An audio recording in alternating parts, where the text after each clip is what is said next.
5392টি অস্থিখণ্ড, মেয়েদের শাড়ি, ফ্রক, ওড়না, অলংকার, জুতা, তসবিহ সহ শহীদদের ব্যবহার্য নানা জিনিসপত্র উদ্ধার করা হয়েছিল।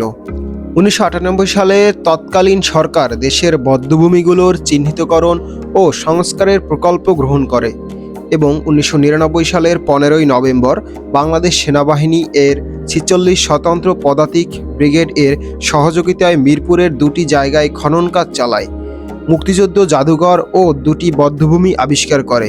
এরপর এ দুটি সহ পুরো মিরপুরে মোট 4টি বধ্যভূমি চিহ্নিত করা হয়।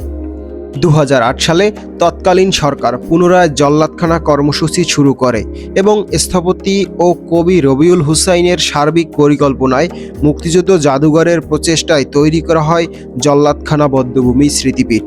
এর পূর্ব পাশে রয়েছে টেরাকোটা, ইট ও লোহার সমন্বয়ে তৈরি শিল্পী রফিকুন নবী ও মনিরুজ্জামান এর যুগ্মভাবে করা একটি ভাস্কর্য জীবন অবিনশ্বর। 2007 সালের 21 জুন এই স্থাপনাটির